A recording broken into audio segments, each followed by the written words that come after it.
Imagine the unbearable weight of losing a child before you even get to hold them. The crushing silence of a nursery that will never hear a baby's cry. The suffocating grief that follows you like a shadow.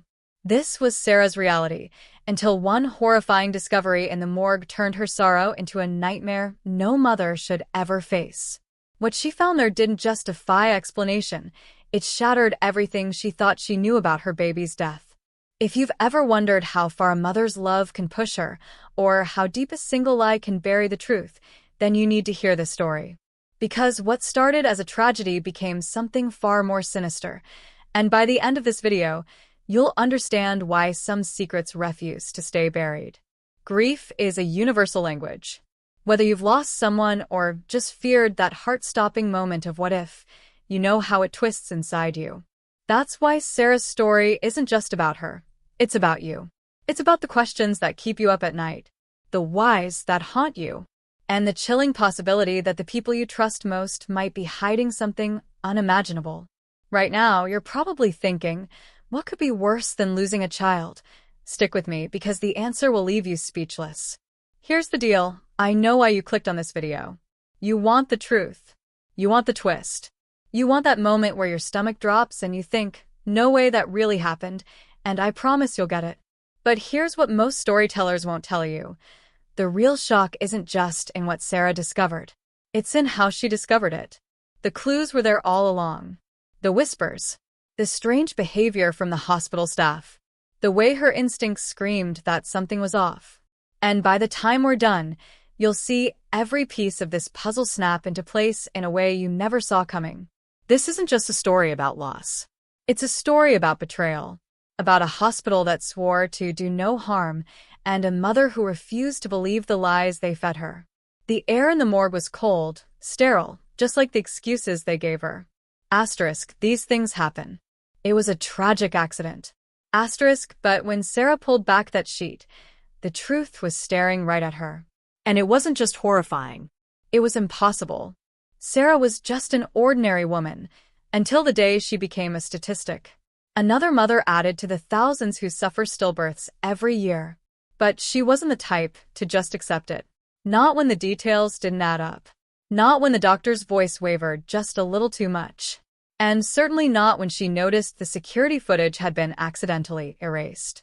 This is a story about the power of a mother's intuition, the corruption hiding in plain sight, and the one clue, asterisk, one tiny, overlooked detail, asterisk, that changed everything.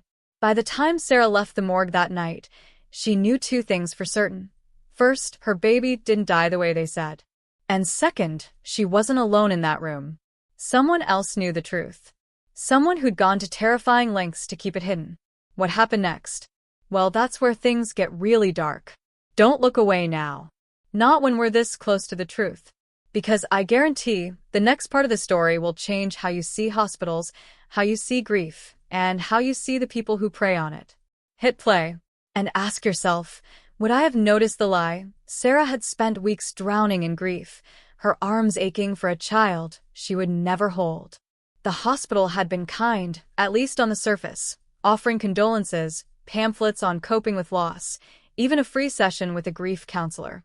But kindness couldn't erase the gnawing feeling that something was wrong. The doctors had called it a tragic but natural stillbirth, a complication no one could have predicted. Yet Sarah remembered the way Nurse Daniels had avoided her eyes when she asked for her baby's medical records.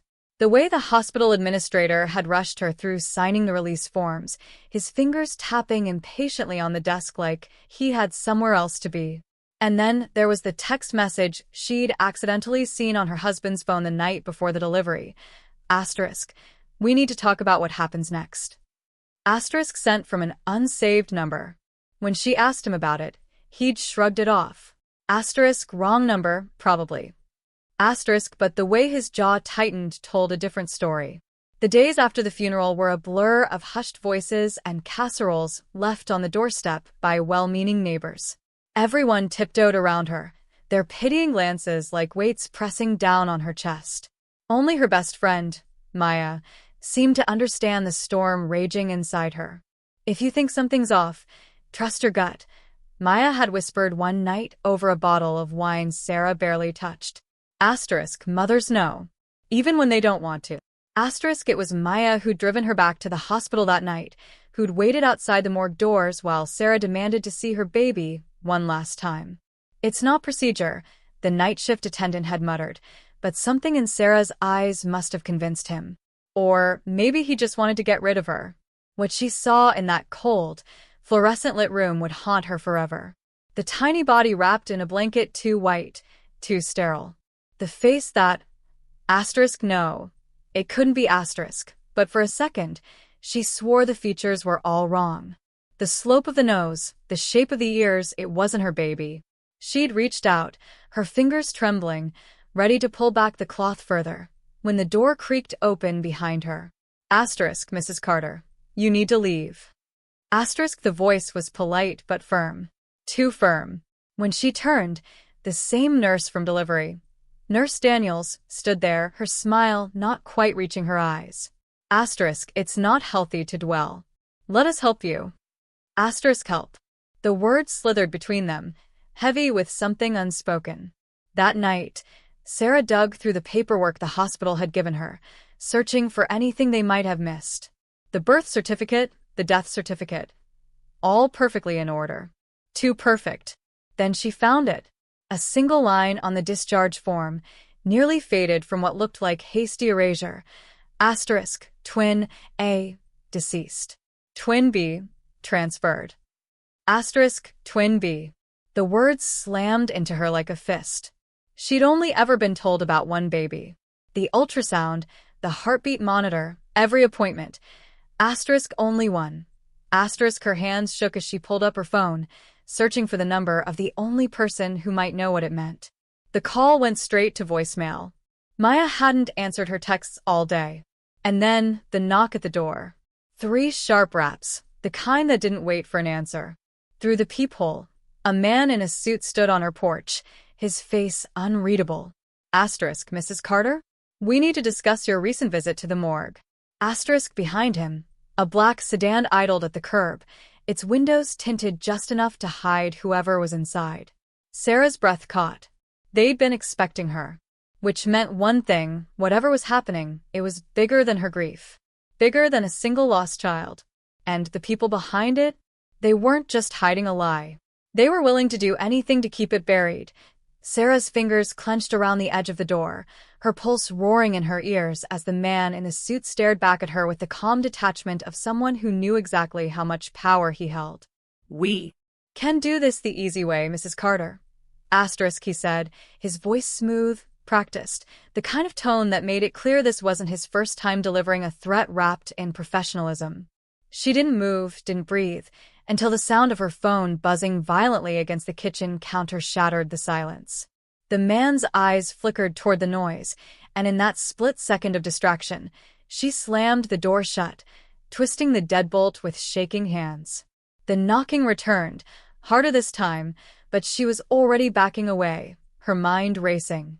The phone kept buzzing, Maya's name flashing across the screen. Relief flooded her for half a second before she registered the message. Asterisk, don't trust the paperwork. They changed the records. Meet me at the old diner. Must be tonight. And Sarah, don't tell your husband. The words hit like a punch to the gut. Don't tell your husband. Why? Because he was grieving too? Or because Maya knew something Sarah didn't? She thought of the unsaved number on his phone. The way he'd been staying late at work every night since the funeral, coming home with hollow excuses and clothes that smelled like antiseptic.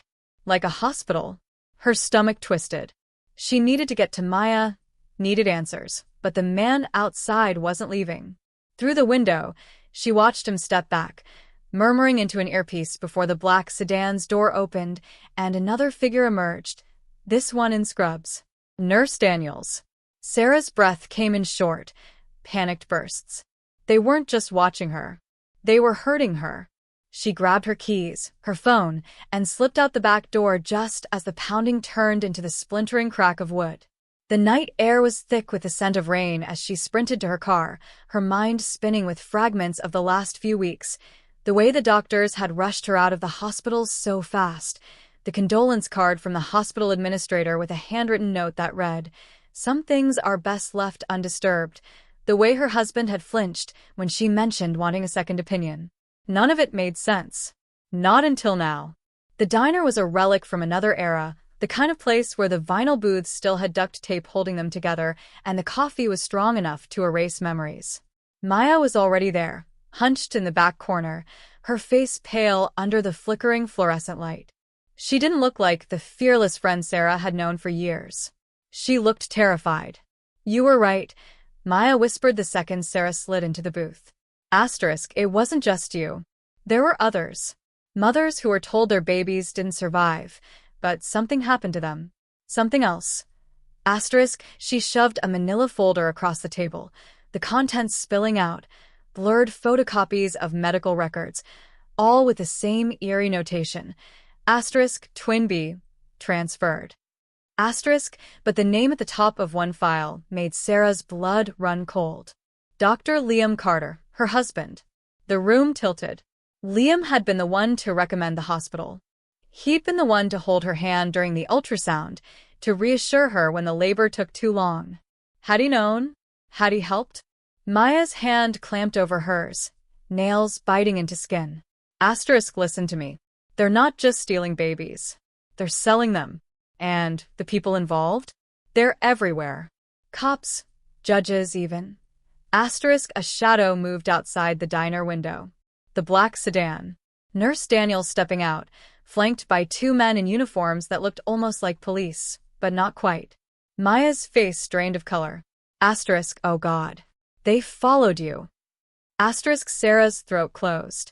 Because in that moment, she realized this wasn't just about uncovering the truth anymore. It was about surviving it. And the person she'd trusted most in this world? He might be the one who'd signed her death warrant. Sarah's hands trembled as she flipped through the stolen medical records, each page a fresh betrayal in black and white. The dates, the names, the cold clinical language. All of it pointed to one impossible truth. Her husband wasn't just involved. He was at the center of it. The diner's door chimed, and she didn't need to look up to know Nurse Daniels, and those false cops were seconds away from dragging them both into the night. Maya's grip on her wrist tightened. "There's a back exit," she hissed, but Sarah couldn't move. Because there, buried in the stack of files, was a birth certificate. Not for a baby who'd been stolen. For one who'd been born. Her own name stared back at her. Mother, Sarah Carter, but the father's name wasn't Liam. It was blank. And the birth date, 3 days before she'd been told she'd gone into labor. The room spun. None of this made sense. She'd felt the contractions, remembered the rush to the hospital, the agony, the darkness after they said her baby was gone. But the dates didn't lie, which meant her memories might. Maya yanked her toward the kitchen just as the first uniformed man reached their booth, his hand closing around empty air where Sarah had been sitting. The diner staff barely glanced up as they burst through the grease-slicked kitchen, the shouts behind them growing louder. They made it to Maya's car, tires screeching as they peeled onto the highway. Sarah clutched the file to her chest, her mind racing. What the hell is this? She demanded, voice cracking. Maya's knuckles were white on the steering wheel. "You weren't supposed to see that yet," she muttered, and something in her tone set off alarms in Sarah's head. Because this wasn't the fear of a friend trying to help. This was the tension of someone who'd been caught.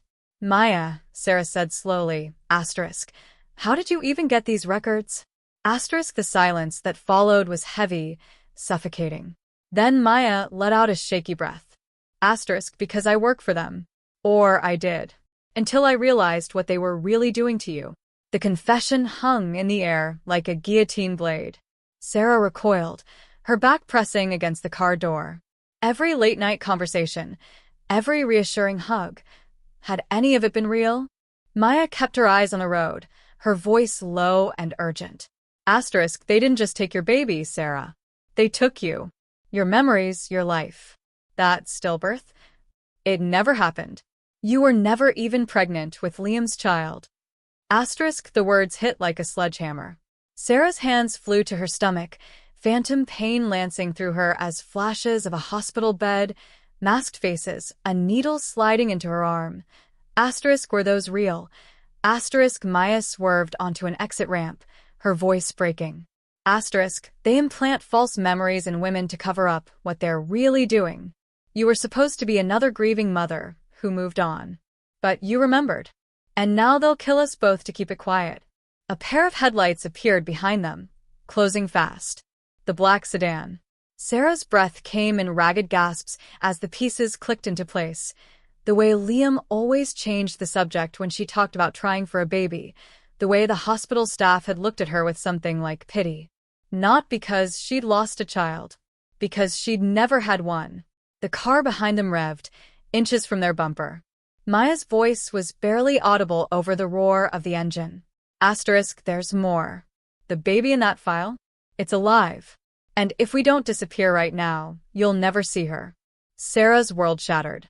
Somewhere out there, a child with her face, her blood, was breathing.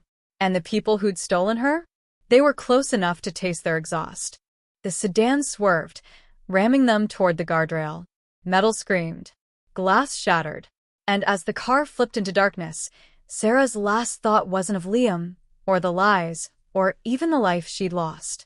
It was of a little girl she'd never met, and the terrible, beautiful truth that might die with them tonight. The world came back in flashes, smoke, the acrid sting of gasoline, the metallic taste of blood in her mouth. Sarah groaned, her vision swimming as she clawed at the twisted wreckage of Maya's car, her fingers slick with something warm and wet. The impact had sent them careening into the trees, the sedan's occupants nowhere in sight for now. Next to her, Maya slumped against the deflated airbag, her breath shallow, one arm bent at a sickening angle. "Sarah, go," she rasped, her eyes glazed with pain. Asterisk, they'll be back. You have to get to the address in my pocket. Asterisk, Sarah's hands shook as she reached for the crumpled slip of paper, the scrawled street name smudged with blood. Asterisk, what is this? Asterisk, Maya's lips moved, her voice barely a whisper. Asterisk, where they took her. Where they take all of them. A twig snapped in the darkness. Sarah froze. They weren't alone. The choice hit her like a physical blow. Stay and try to drag Maya to safety, or run and risk leaving her to die. Maya's fingers weakly pressed the keys into Sarah's palm. Asterisk, you're the only one who can stop this now. Asterisk, the words hung between them, heavy with unspoken guilt. Maya had lied. She'd been part of this nightmare from the beginning. But the raw terror in her eyes now was real. Sarah hesitated, then grabbed the keys just as a flashlight beam cut through the trees. No time. She lunged for the driver's seat, the engine coughing to life as footsteps pounded closer. The car lurched forward just as a hand grabbed the passenger door. The man's face contorted in fury. Nurse Daniels, her scrubs torn, her lips split. Asterisk, you don't know what you're messing with. Asterisk, she screamed as Sarah slammed the gas, the car fishtailing onto the road. The address led to a nondescript office building on the outskirts of town, the kind of place that blended into the background. No signs, no windows, just a single flickering light above a steel door. Sarah's pulse hammered as she crept closer, the weight of what she might find pressing down on her. This wasn't just about uncovering the truth anymore. It was about facing it. The door was unlocked. Inside, the sterile white hallway echoed with the hum of machinery and something else, the faint, unmistakable sound of a baby crying. Her legs nearly gave out. Every instinct screamed to rush forward, but the rational part of her brain, the part that had survived this long, forced her to move slowly. The hallway opened into a lab, rows of incubators lining the walls, each hooked to monitors, beeping with tiny heartbeats. And there, in the corner, a nameplate on a bassinet. Asterisk, Carter, female. Disposition, pending. Sarah's breath caught. She reached out, her fingers brushing the blanket, when a voice froze her in place. Asterisk, I told them you'd find this place. Asterisk, Liam. He stood in the doorway, his lab coat pristine, his expression unreadable. No anger. No guilt. Just exhaustion. You were never supposed to remember, he said softly, stepping closer. Asterisk, the procedure was flawless. But you fought it harder than the others. Asterisk, Sarah's stomach twisted. Asterisk, procedure. Asterisk, the word tasted like bile. Liam ran a hand through his hair, the gesture so familiar it made her chest ache. Asterisk, we didn't steal your baby, Sarah. We gave you one. Or at least the memory of one. It's how the program works. Women who can't conceive, grieving mothers, they come to us, and we ease the pain. He gestured to the incubators. Asterisk, these babies need homes. And you needed to believe you'd had a child. It was supposed to be a kindness. Sarah's hands curled into fists. A kindness? The phantom ache in her abdomen. The nights she'd spent sobbing over a loss that never happened. None of it was real. And yet the baby in front of her was. Her voice shook. Asterisk, then why does this one have my name? Asterisk, Liam's mask slipped, just for a second. Asterisk, because you weren't just a patient. You were part of the trial. Your DNA, your eggs, we used them. That child is yours. Biologically. And now that you know… Asterisk, he sighed, reaching into his pocket. Not for a weapon. For a folder. Asterisk, you have a choice.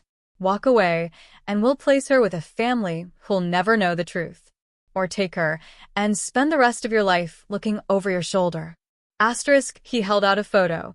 A little girl with Sarah's eyes, swaddled in pink, a birth certificate clipped to the corner.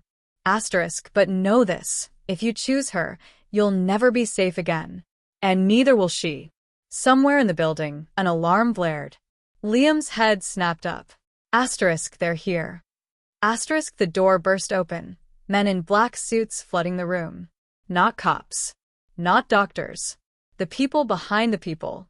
Sarah's gaze darted between the bassinet and the exit, the impossible choice tearing her in two. Take the child and run, condemning them both to a life on the run? Or leave her, knowing she might never see her again? The men advanced. No time. No right answers. Only survival. As the first hand grabbed her arm, Sarah made her decision. Sarah's body moved before her mind could catch up. She lunged for the bassinet, her fingers closing around the blanket just as the first gunshot rang out. The bullet shattered a monitor above her head, glass raining down as she ducked, clutching the baby to her chest. The child let out a startled cry, tiny fists flailing against the sudden chaos. Liam's face twisted in something like regret as the men in suits surged forward, their weapons drawn. Asterisk, Sarah, don't. Asterisk, he shouted, but it was too late. She was already running, the baby's warmth seeping through her shirt, her pulse roaring in her ears like a siren. The hallway blurred as she sprinted, the exit sign glowing red in the distance. Behind her, the sound of boots pounding against linoleum, voices barking orders. Asterisk, she's got Subject 7, shut down the East Wing. Asterisk, Subject 7. Not a name. A number. The realization sent a fresh wave of fury through her. How many others were there?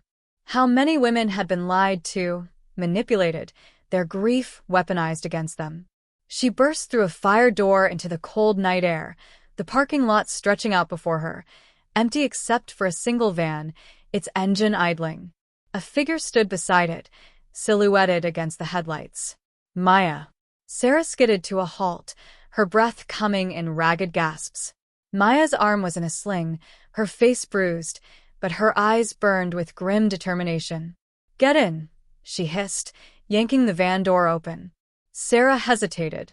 This was the woman who'd lied to her, who'd been part of this nightmare from the start. But the wail of approaching sirens decided for her.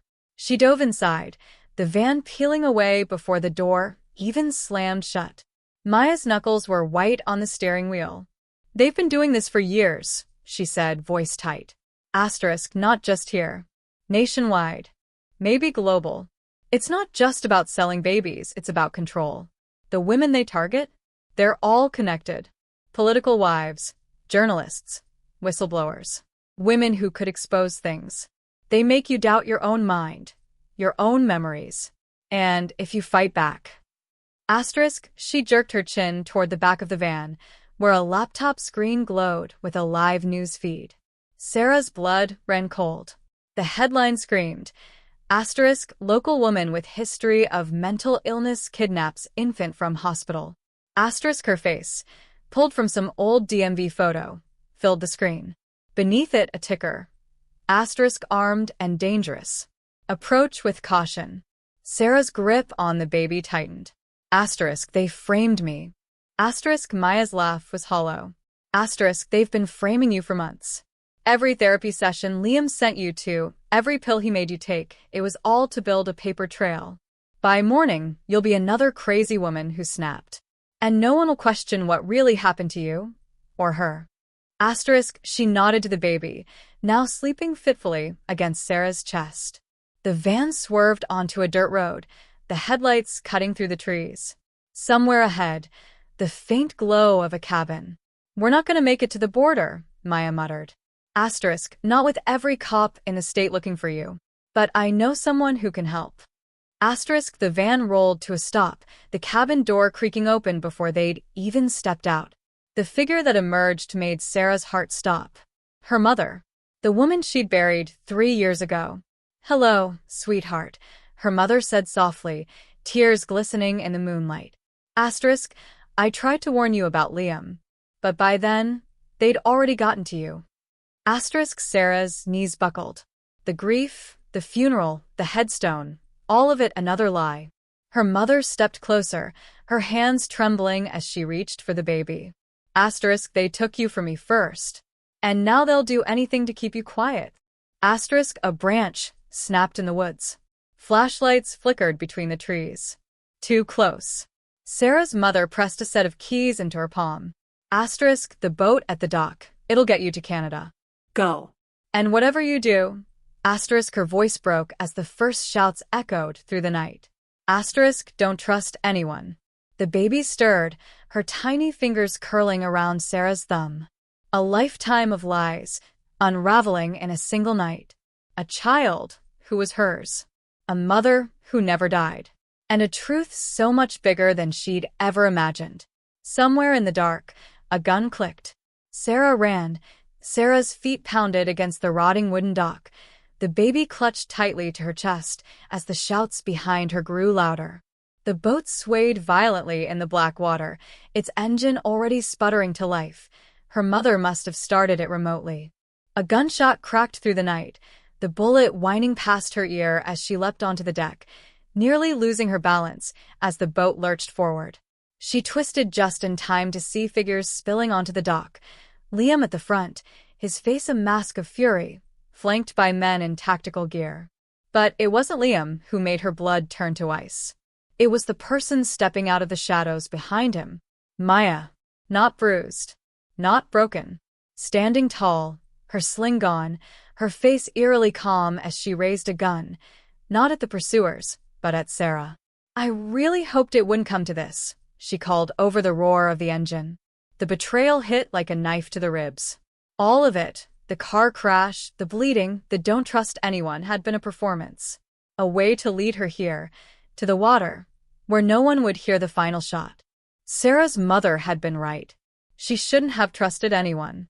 The boat was picking up speed, but Maya's aim didn't waver. Sarah ducked behind the console just as the bullet splintered the fiberglass where her head had been. The baby wailed, the sound swallowed by the wind and the engine's growl. Sarah's fingers fumbled for the throttle, pushing it harder, but the boat wasn't built for speed. Another shot. This one grazed her shoulder, hot pain searing through her. She could see the shoreline now, the flickering lights of a distant town. Safety. Or another trap. Then Liam's voice cut through the chaos, amplified by a megaphone. Sarah. Look at her. Look at the baby. She didn't want to. She couldn't. But something in his tone, desperate, almost pleading, made her glance down. The child's face was flushed from crying, her tiny features scrunched in fear. And then Sarah saw it. The birthmark. A small, crescent-shaped blotch just below the collarbone. Identical to the one her sister had. The sister who died in a car accident when Sarah was 12. The sister whose organs had been donated. The world tilted. None of this was about stolen babies or false memories. It was about something far older. Far darker. Liam's voice came again, ragged now. She's not just yours, Sarah. She's hers. We brought her back. For you. The boat hit a wave, sending Sarah crashing to her knees. The pieces slammed together. The experimental procedures Liam had always been so secretive about, the way he'd begged her to consider alternative paths to motherhood after her first miscarriage. They hadn't just used her DNA. They'd used her sister's. Cloned her. Made a child from a ghost. A fresh volley of gunfire erupted, but not from the dock. From the trees. Maya jerked, a red bloom spreading across her chest as she toppled into the water. The men on the dock scattered as figures in black body armor emerged from the forest, their rifles trained on Liam. FBI? Or someone else? Sarah didn't wait to find out. She gunned the engine, the boat rocketing toward open water. Behind her, Liam's scream followed like a curse. You don't know what she is. The baby's cries softened as the shoreline faded into the dark. Sarah's tears fell onto the tiny face below her, a face she'd loved before she'd even known it existed. A face that was both a miracle and a crime. And as the first rays of dawn touched the horizon, the radio crackled to life. A voice, calm and familiar. Sarah? It's your mother. Turn left at the marker. We're waiting for you. But Sarah's mother was dead.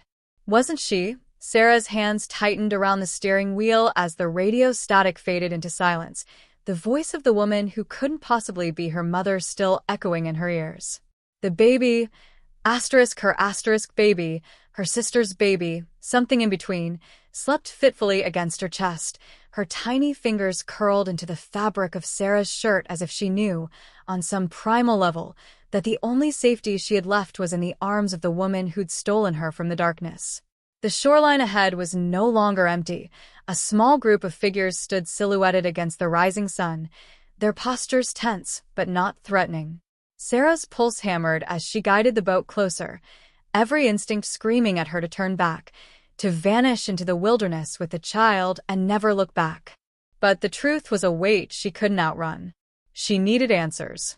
Even if they destroyed her, the boat scraped against the sand as it ground to a halt, and the figures moved forward, not with weapons, but with open hands.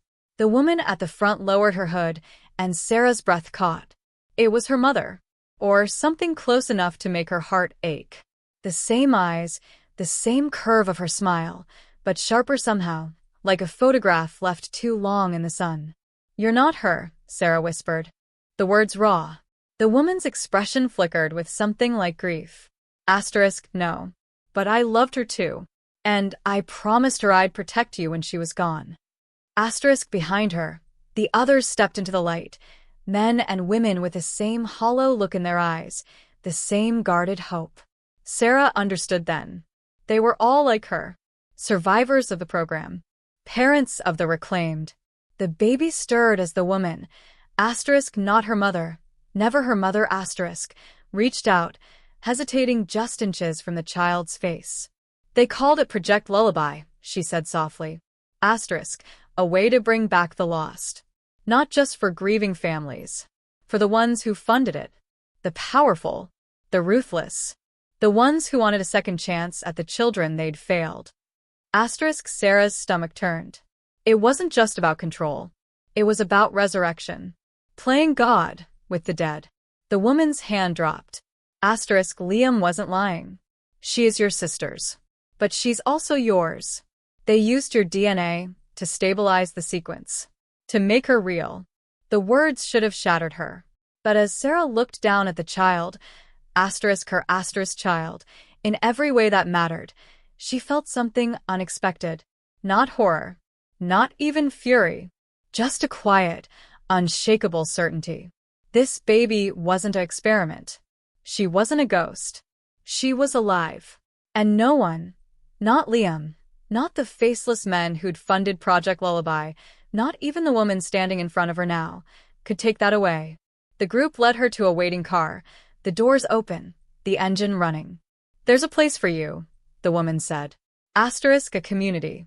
People who understand. You'll never have to run again. Sarah hesitated, her fingers brushing the baby's cheek. It was tempting.